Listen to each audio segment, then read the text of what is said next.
कार्टूनेक्स।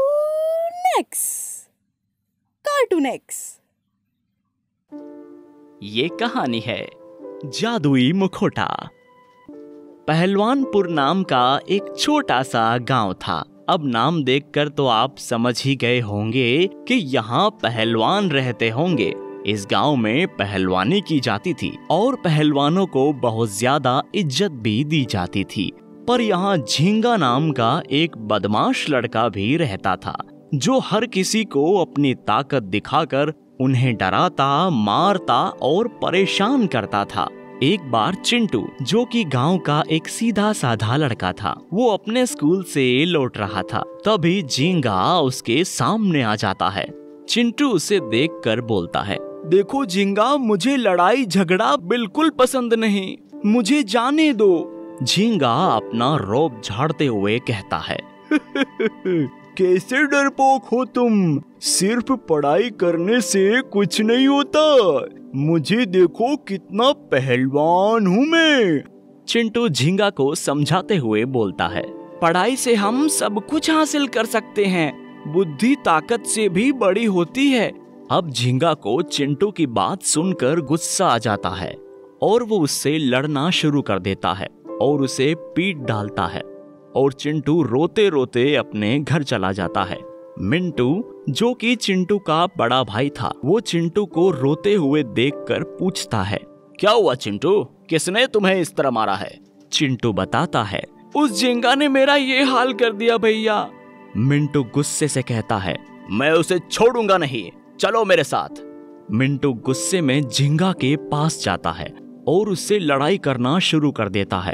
अब क्योंकि झींगा एक पहलवान जैसा था, इसीलिए मिंटू उसके सामने टिक नहीं पाता और वो झींगा से बहुत मार खाता है। झींगा से मार खाने के बाद चिंटू और मिंटू रास्ते से वापस अपने घर जा रहे होते हैं। तभी रास्ते पर एक मुखौटा पड़ा हुआ था, जिससे मिंटू टकरा जाता है और वो उसे उठाकर अच्छे से देखने लगता है। वो चिंटू से बोला, ये किसका मुखौटा हो सकता है चिंटू? चिंटू बोला, क्या पता भैया, फिलहाल हम इसे कहीं आसपास सुरक्षित रख देते हैं, जिसका होगा वो शायद ढूंढने आ जाएगा और ले जाएगा। वो दोनों मुखौटे को रख ही रहे होते हैं, तभी मुखौटा एक जादूगर में बदल जाता है और वो जादूगर चिंटू और मिंटू से बोलता है, हेलो दोस्तों, मेरा नाम है टुन टुन जादूगर। चिंटू जादूगर से पूछता है, जादूगर आप क्या जादू कर सकते हैं? टुन टुन जादूगर कहता है, मैं सब कुछ कर सकता हूँ मेरे बच्चों। अब मिंटू बोला, तो फिर तो हमें पहलवान बना दीजिए। जादूगर ने कहा, बना तो मैं दूंगा मेरे बच्चों, पर उससे पहले तुम्हें मेरी एक पहेली सुलझानी होगी। बोलो है मंजूर? दोनों साथ में बोलते हैं, हाँ। अब वो जादूगर अपने जादू से एक चुटकी बजाता है और वो एक जादुई दुनिया में पहुंच जाते हैं। वहाँ पर बहुत सारे पेड़ लगे हुए थे। अब जादूगर चिंटू मिंटू से बोलता है, जो बनना है पहलवान तुम्हें, तो राजा ही देगा इनाम तुम्हें, अब बुझो तो जाने। चिंटू कहता है, पहलवान बनने के लिए बहुत सारे फल खाने पड़ते हैं, इसका मतलब इसी में से ही कोई फल हमें पहलवान बनाएगा। मिंटू बोला, अरे वाह चिंटू, तू तो बहुत होशियार है। चिंटू गर्व से कहता है, बुद्धि ताकत से बड़ी होती है। मिंटू बोला, वो देख सेब के पेड़, शायद इसे खाने से ही मैं पहलवान हो जाऊंगा। चिंटू ने उसे रोकते हुए कहा, रुको, पहेली में ऐसा था कि राजा ही देगा इनाम तुम्हें, और फलों का राजा तो आम है, इसका मतलब आम खाने से ही तुम पहलवान बनोगे। और जैसे ही मिंटू फलों का राजा आम को खाता है, वो बहुत शक्तिशाली बन जाता है। अब जादूगर चिंटू और मिंटू से कहता है, अब जाओ और हरा दो उस झींगा घमंडी को, मैं तो चला। जादूगर ये कहते ही गायब हो जाता है। अब देखना चिंटू, कैसे मैं उस घमंडी झींगा को धूल चटाता हूँ। हाँ भैया, उसे उसकी नानी याद दिला देना। मिंटू वापस आकर झींगा को ललकारता है और वो झींगा को बहुत बुरी तरह मारता है और जीत जाता है। और वो गांव में एक प्रसिद्ध पहलवान बन जाता है और चिंटू मन लगा के पढ़ाई करके हेडमास्टर बन जाता है। दोनों से गांव वाले बहुत गर्व महसूस करते हैं।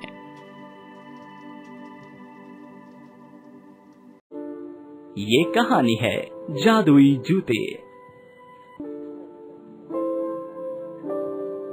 वेजलपुर नाम के गांव में हर साल एक दौड़ने की प्रतियोगिता होती थी, जिसमें कई सारे गांव के लड़के भाग लेते थे।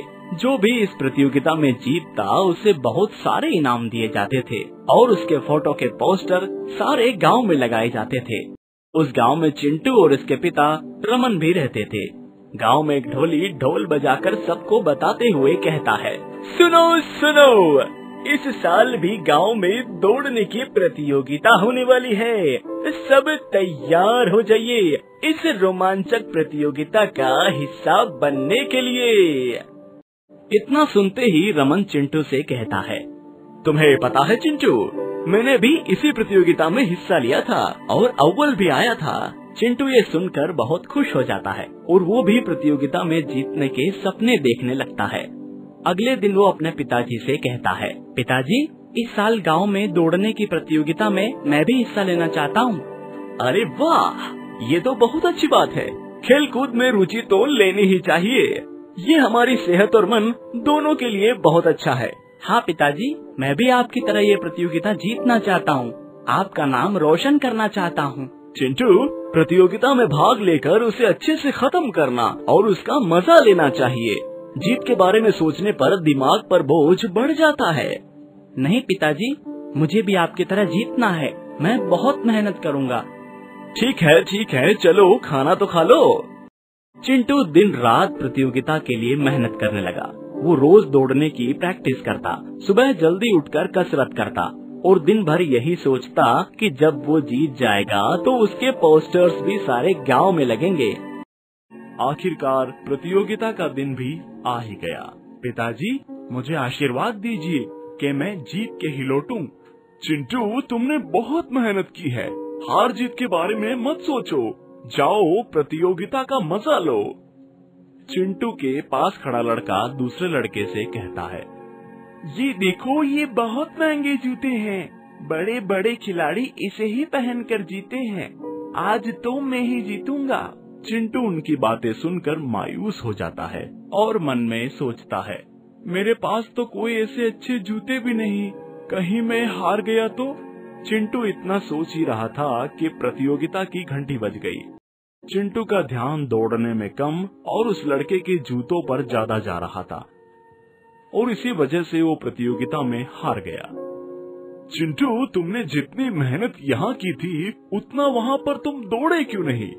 क्या फायदा पिताजी, मेरे पास तो अच्छे जूते भी नहीं थे जिनको पहन के मैं तेज दौड़ सकता, मुझे तो हारना ही था। चिंटू हार की वजह से बहुत मायूस हो गया था। उसके पिताजी से ये सब देखा नहीं जा रहा था। चिंटू, आओ, चलो मेरे साथ, मुझे तुम्हें कुछ दिखाना है। रमन चिंटू को एक पुराने संदूक के पास ले जाता है जिसमें एक बड़ा सा बक्सा पड़ा हुआ था। जैसे ही चिंटू उसे खोलता है, उसमें चमकते हुए लाल कलर के जूते निकलते हैं। चिंटू, ये मैजिकल शूज हैं, मैंने इन्हीं को पहनकर प्रतियोगिता जीती थी, अब मैं ये तुमको दे रहा हूँ, तुम्हें इन मैजिकल शूज में कोई हरा नहीं सकता। शुक्रिया पिताजी, अब तो मुझे कोई नहीं हरा सकता, मैं अभी से प्रैक्टिस शुरू कर देता हूँ। इस बार चिंटू इतना खुश था कि उसने किसी चीज के बारे में नहीं सोचा और पूरी मेहनत से और मजे के साथ प्रतियोगिता में भाग लिया और जीत भी गया। चिंटू को बहुत सारे इनाम भी मिले और उसके बड़े पोस्टर्स गांव में भी लगाए गए। चिंटू बहुत खुश होकर अपने पिताजी के पास आता है।